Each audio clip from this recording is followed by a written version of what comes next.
here started off as a volunteer, been with Birmingham the last 12, I'm a lieutenant on the west side of the city, which is where most of the fun is. I work 2 full-time jobs, so I work city of Birmingham, and then I leave to go to city of Chelsea, which is where I live. So, I say all this to say, this isn't the only thing I know, right? You go take classes from people, and sometimes you're like, stuff doesn't work, like, I'm from a big city, or I'm from a big city, he's from a small town. I got rural experience, I got urban experience, and I got suburban experience.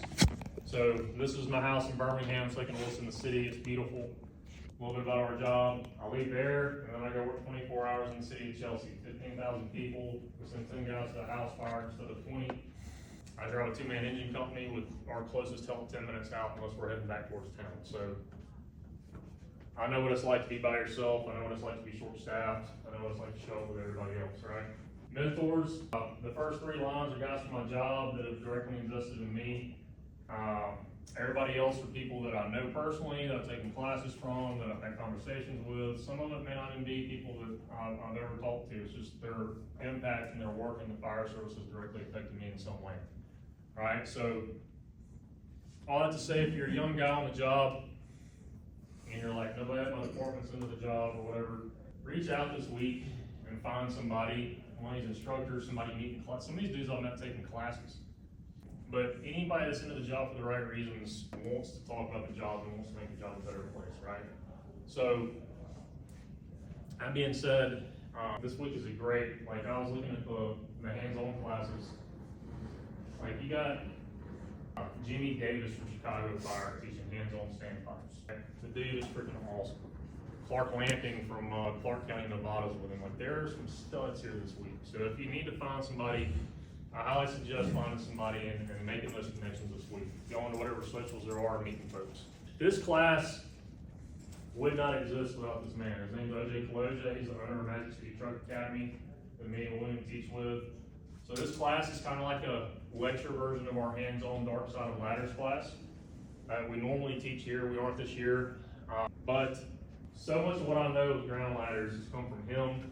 I don't agree with everything. We have different teaching styles. We have different theories on stuff.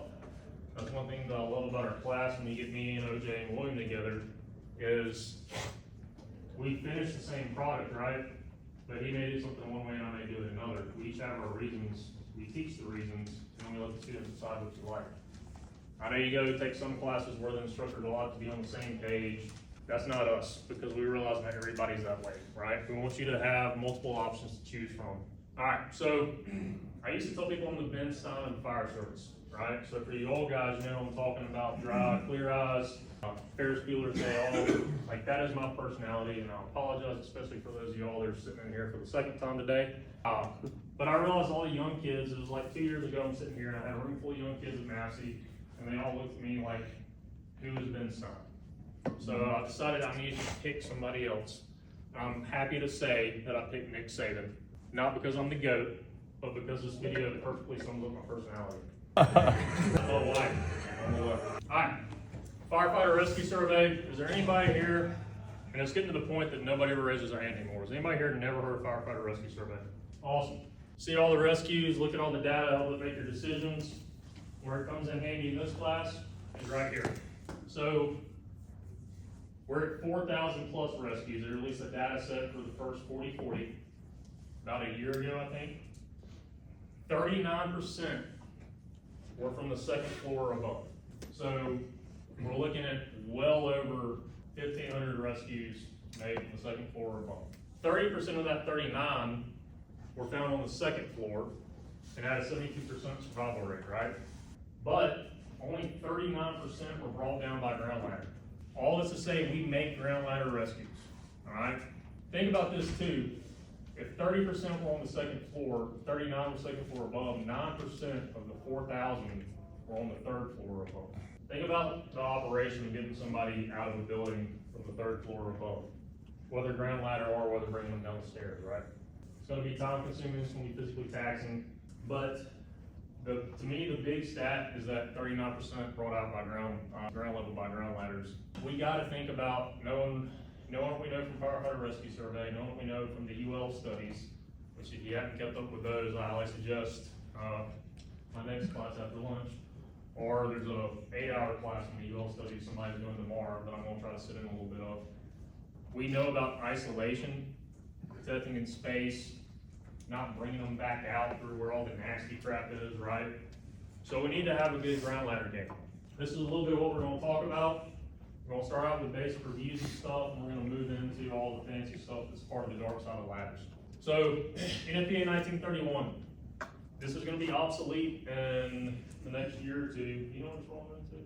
What it's rolling into? Yeah. Probably 1930 if I had to guess simply what they're calling it. So, NFPA, what they're doing right now is they're taking a bunch of these individual standards and they're gonna roll them all into one big standard. So you'll have less standards, you'll have thicker standards manuals that cover a variety of topics.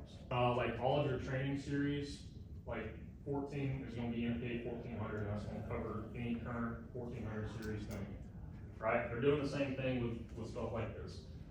But currently NFPA 1931 is your standard for design, right? So you have this thing called verification testing.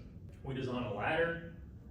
In order to get it certified, the NFPA, we have to have multiple of them. We're gonna test them to the point that we have to destroy them afterwards. Right? So they're gonna do what's called a horizontal bend test, 750 pounds. So think about anybody that's ever gotten to go watch them do your yearly testing of your ladders, where they put them across the sawhorses and put the big weight in the middle. That's your horizontal bend test. At the time of design, it has to meet 750 pounds. It has to have a 1,000-pound rung bend test, right? And a 2,000-pound hook test. So if you're familiar with your yearly testing, you can see these numbers are higher. Your halyard's gonna be 3/8 inches in diameter. Halyard splices are not acceptable. So we're talking about halyard splices, we're talking about eye splicing. So for all you old school guys, we still do this at Birmingham on a lot of our ladders. We do run what's called a closed loop halyard, right? So we tie our halyard to the bottom rung of the bed section. If you do an eye splice, which if you don't know what an eye splice is, go search on YouTube, you'll see what it is. That's not acceptable. And this is what I want y'all to pick up on, is how much stuff we do in the fire service that is currently not acceptable by NFPA. So when we get into all the other stuff that we're going, that's not acceptable by NFPA, it's not so bad, all right? Continuous loop halyard. Who runs a continuous loop halyard in here? Do you have a secondary means to secure it? No. I've never met a single person from a department that runs continuous loop halyard that has a secondary means to secure that halyard. So if you don't know what a continuous loop halyard is, it's where I tie it to the bottom rung of the fly section, so that as I raise it, I don't wind up with any slack in my halyard. It just continually moves in a circle, right? 1932, standard for maintenance and service testing of in-use ground ladders. Angle of inclination, it talks about 70 to 76 degrees. Textbook tells us what?